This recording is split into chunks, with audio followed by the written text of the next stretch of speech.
Welcome A1 account class. I am Ashish Tripathi. और students, आज हम लोग क्या सीखने वाले हैं? आज हम लोग कंपनी के बहुत ही अच्छे और इम्पॉर्टेंट लेसन शेयर में एंटर करने वाले हैं। और शेयर के विषय में मैं आपको बताऊंगा शेयर क्या है। इसके साथ साथ ही सब्सक्राइब्ड कैपिटल, अथराइज्ड कैपिटल के विषय में आज हम लोग बात करेंगे। और शेयर की जर्नल एंट्री कैसे करनी चाहिए, इतने आसान तरीके से इन जर्नल एंट्रीज़ को हम आपको सिखाएंगे ताकि आपको बड़ी आसानी से शेयर की जो शुरुआत है वो समझ में आ जाए। और एक बार अगर शुरुआत अच्छे से आ गई तो आपके लिए ये लेसन बहुत ही आसान हो जाएगा। लेकिन इसकी स्टार्टिंग शुरुआत बहुत ध्यान से शुरू करनी है।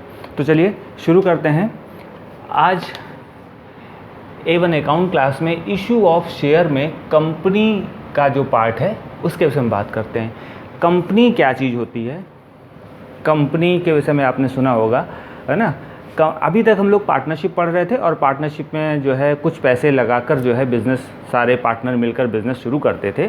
लेकिन अब हमें इतना बड़ा बिज़नेस स्टार्ट करना है जिसके लिए हमें 2, 4, 10, 20 पार्टनर से काम नहीं चलने वाला है। बहुत हैवी अमाउंट चाहिए और इसके लिए हमें बनानी पड़ती है कंपनी। कंपनी का मतलब साथ, सबका साथ। कंपनी देने के लिए हम लोग साथ में जाते हैं, कंपनी देने के लिए कुछ काम करते हैं, तो इसका मतलब साथ चाहिए। तो सभी का साथ चाहिए, सबका साथ, सबका विकास करना है। तो चलिए कैसे शुरू करेंगे।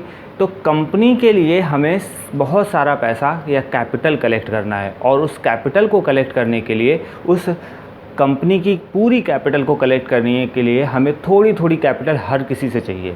और अगर हर किसी से हमें कैपिटल चाहिए तो उसके जो छोटे छोटे टुकड़े करेंगे इज़ कॉल्ड शेयर, उसे हम कहेंगे शेयर। अब अगर शेयर कहेंगे उसे, तो शेयर के सीधा टॉपिक में हम लोग एंटर कर जाते हैं कि शेयर की शुरुआत कैसे होती है।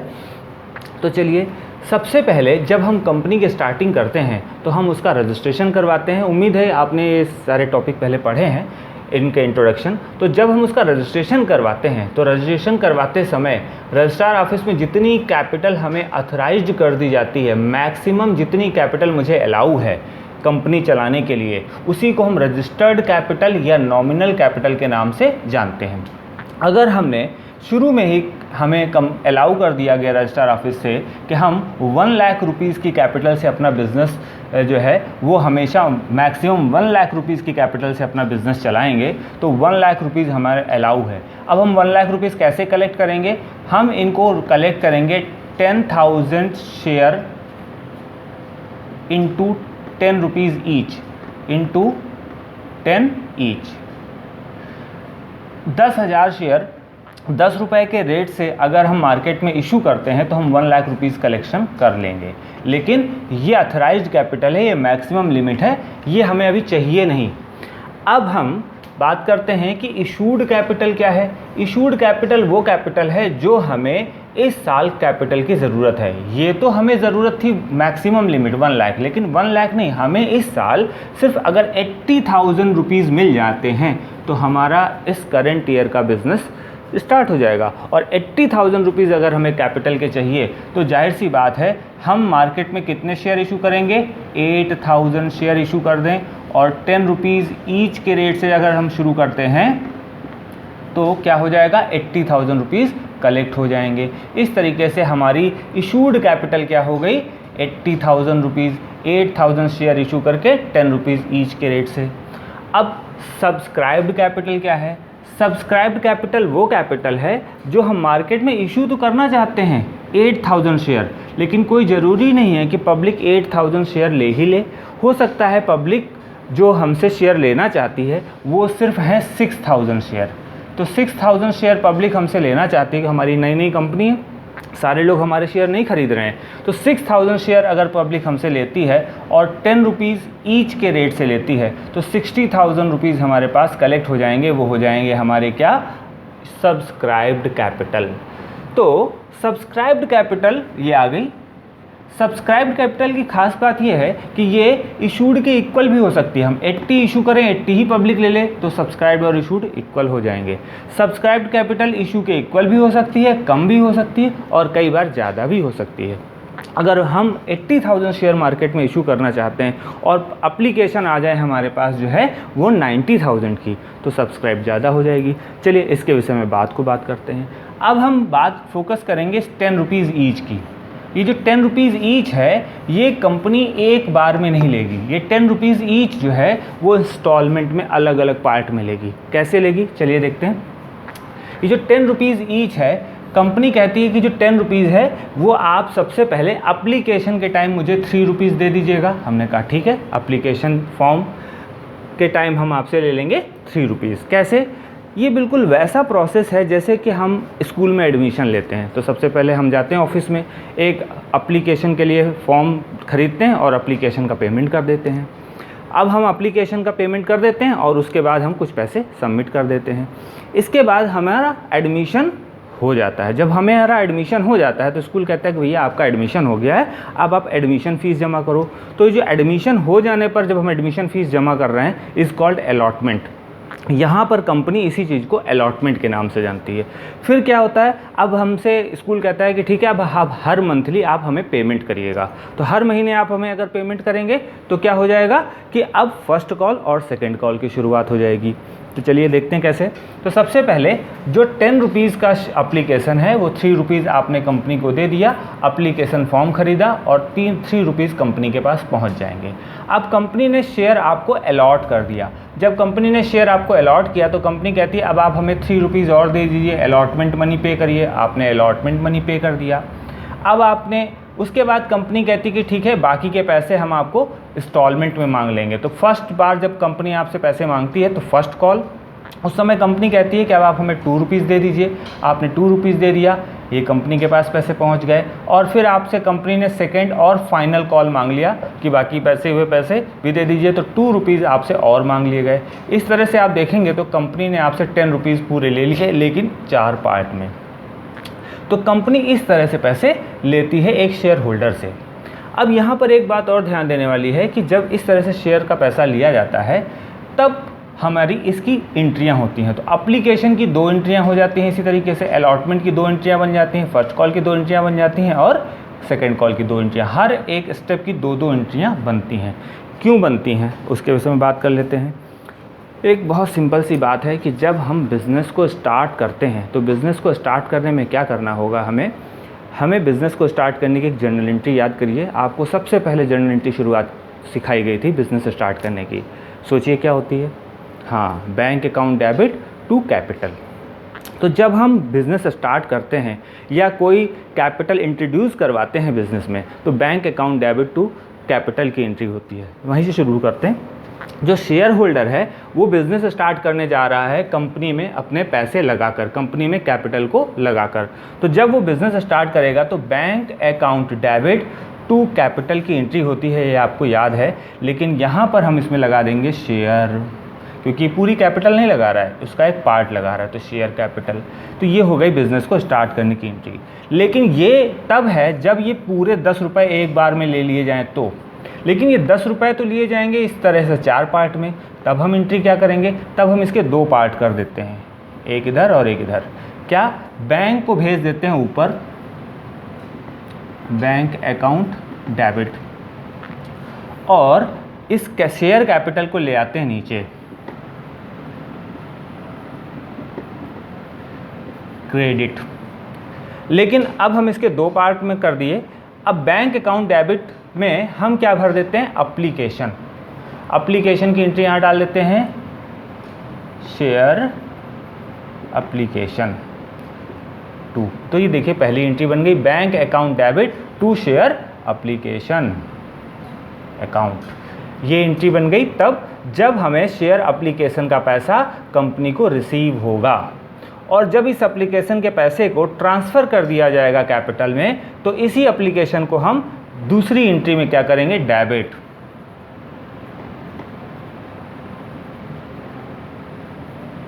Application account debit to share capital. तो आप देखिए एक ही एंट्री के 2 पार्ट कर दिए गए फाड़कर, और एक एंट्री बन गई आपकी जो है वो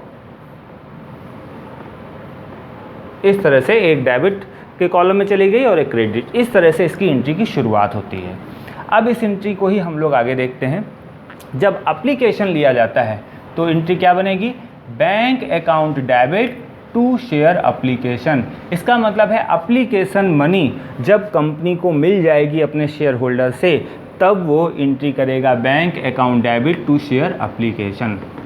इस एप्लीकेशन मनी को कंपनी जब कैपिटल में ट्रांसफ़र करेगी, क्योंकि एप्लीकेशन का पैसा कैपिटल बनाना होगा तभी वो शेयर होल्डर बनेगा, तो एप्लीकेशन मनी को जब कैपिटल में ट्रांसफ़र किया जाएगा तो एंट्री बनेगी share application account debit to share capital, application money transfer to capital account, ये एंट्री बन जाएगी। अब इसके बाद एप्लीकेशन तो हो गया, शेयर एप्लीकेशन आ गए कंपनी के पास। अब कंपनी उन एप्लीकेशन को पढ़ेगी, देखेगी, समझेगी और ये डिसाइड करेगी कि किन लोगों को हमें शेयर देने हैं। जिन लोगों को हमें शेयर देने हैं उनको शेयर अलॉट किए जाएंगे, और जब शेयर अलॉट किया जाएगा तो सबसे पहले उसकी अलॉटमेंट मनी को ड्यू कर दिया जाएगा कि भैया आपको शेयर अलॉट किया जाता है और ये आपके अलॉटमेंट मनी देनी ड्यू है। तो जब अलॉट किया जाएगा शेयर, तब एंट्री बनेगी share allotment account debit to share capital, ये अलॉटमेंट की एंट्री बन गई। अलॉटमेंट जैसे ही ये पैसा ड्यू हो जाएगा तब कंपनी मांगेगी शेयर होल्डर से पैसा कि भैया आपका शेयर अलॉट कर दिया गया है, अब आप हमें पेमेंट करिए अलॉटमेंट का। तो अलॉटमेंट का जब पैसा मांगा जा रहा है तभी ड्यू है और ये एंट्री हो गई। लेकिन जब वो शेयर होल्डर पैसा पे करेगा कंपनी को, इस समय कंपनी के बैंक अकाउंट में पैसे आएंगे तो बैंक अकाउंट फिर से डेबिट हो जाएगा, बैंक अकाउंट डेबिट और टू शेयर अलॉटमेंट। इस तरह से बैंक अकाउंट में पैसे आ गए अलॉटमेंट के। इसी पैटर्न पर फर्स्ट कॉल की एंट्री देखते हैं।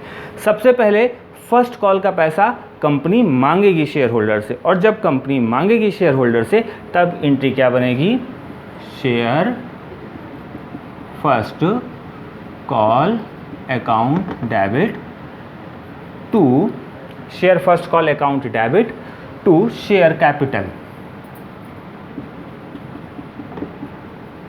To share capital account. ये ड्यू, शेयर फर्स्ट कॉल का पैसा हो गया ड्यू।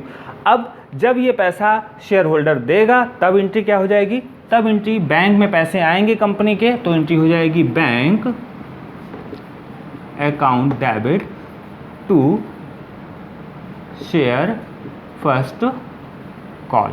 इस तरह से फर्स्ट कॉल का पैसा कंपनी के पास आ गया।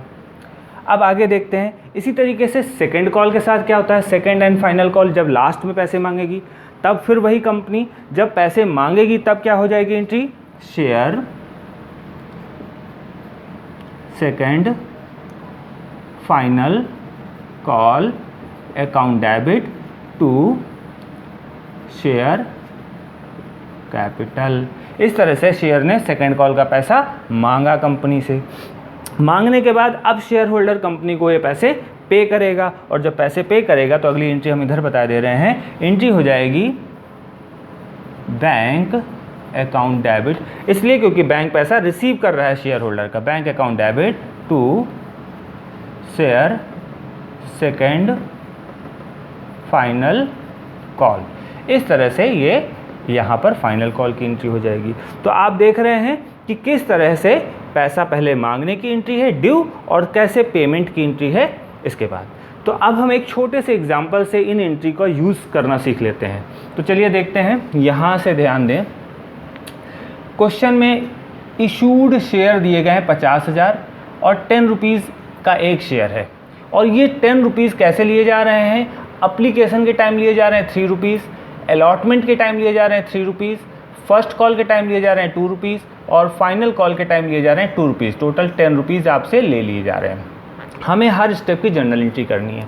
तो चलिए, जर्नल एंट्री अभी हमने सीखी है कि एप्लीकेशन की जर्नल एंट्री क्या होगी, bank account debit to share application. जब एप्लीकेशन मनी आएगी तो कैसे निकालेंगे, हम जितने शेयर इशू करेंगे, 50,000 शेयर हम इशू कर रहे हैं और एप्लीकेशन मनी कितनी है 3 रुपीज़ के हिसाब से, इसलिए कितना पैसा आ गया 1,50,000, है ना, ये आ गया ना। तो ये 1,50,000 रुपये आ गए पैसे किसमें, हमारी कंपनी के बैंक अकाउंट में। इस 1,50,000 को अब हम कैपिटल में ट्रांसफ़र कर देते हैं। तो जब कैपिटल में ट्रांसफ़र करेंगे, ये भी एप्लीकेशन मनी ही है, इसलिए इसको हम कैपिटल में ट्रांसफ़र की एंट्री कर देते हैं, और यहाँ से कैपिटल में ट्रांसफ़र की एंट्री हो गई। इसके बाद एप्लीकेशन की दोनों एंट्रियाँ हो गई। अब आ जाते हैं अलॉटमेंट में। अलॉटमेंट कितने रुपए का है, 3 रुपए का है। अलॉटमेंट में पैसा कंपनी बता रही कि भैया अलॉटमेंट पैसा दो, तो कितना पैसा दो, कितना ड्यू किया जा रहा है, तो 50,000 शेयर 3 रुपये से into 50,000 share into 3 is equal to 1,50,000 rupees, ये हो गया ड्यू। तो इसका मतलब है 1,50,000 रुपये अब आपको अलॉटमेंट का पेमेंट करना है और वो है आपका ड्यू। ये ड्यू के बाद जब कंपनी को पेमेंट करेगा शेयर होल्डर, तो फिर पैसे आ जाएंगे bank account debit to share allotment 1,50,000, ये आ गए पैसे। इसके बाद फर्स्ट कॉल में आते हैं। फर्स्ट कॉल कितने रुपए की है, 2 रुपीज़ की है। 2 रुपीज़ की है तो 50,000 शेयर हैं और हमें 2 रुपीज़ के हिसाब से इसका पेमेंट ड्यू होता है, तो ये हो जाएगा 1,00,000 रुपये। भाई 50,000 इंटू 2 1,00,000 आएगा ना, 1,00,000 रुपये हो गए ड्यू। और जब 1,00,000 का पेमेंट करेगा शेयर होल्डर, तब हम एंट्री करेंगे bank account debit to share first call 1,00,000 रुपये।